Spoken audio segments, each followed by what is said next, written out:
What's up guys? Welcome back to Honest Cooks. Last time we made some delicious shami kebab and a lot of you wanted the recipe to the green chutney I had in my plating shots. So let's make that green chutney today, shall we?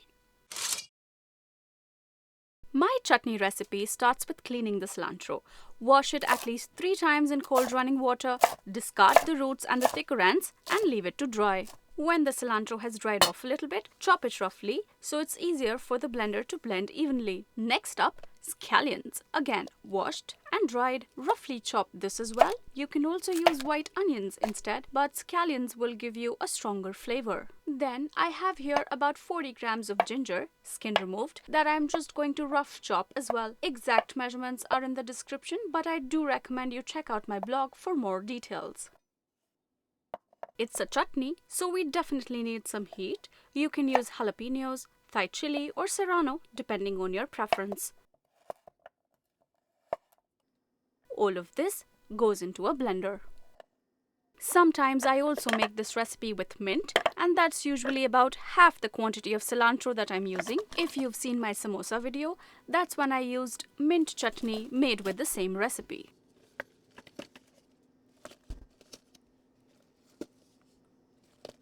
Alright, I've managed to stuff all of that into a blender.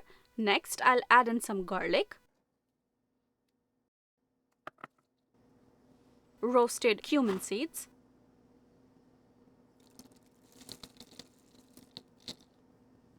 salt,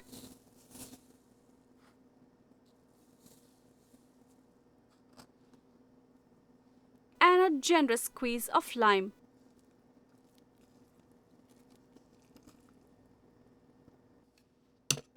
Time to blend all of this.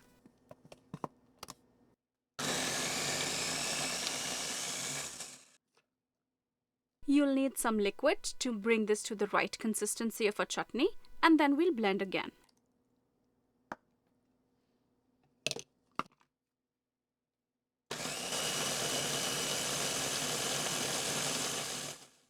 Adjust the seasoning as per your taste, and one last blend to mix the salt evenly.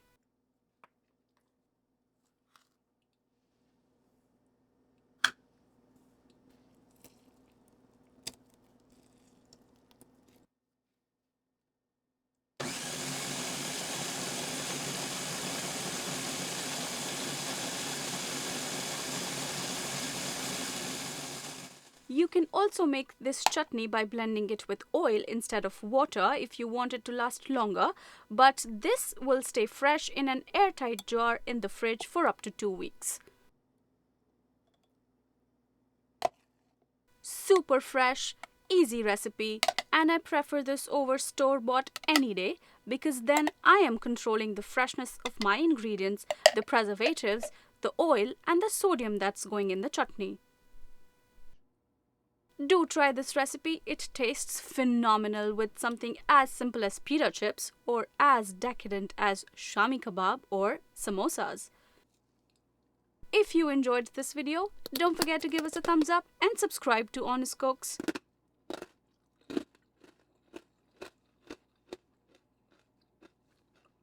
Thank you so much for watching, and as always, have a lovely day.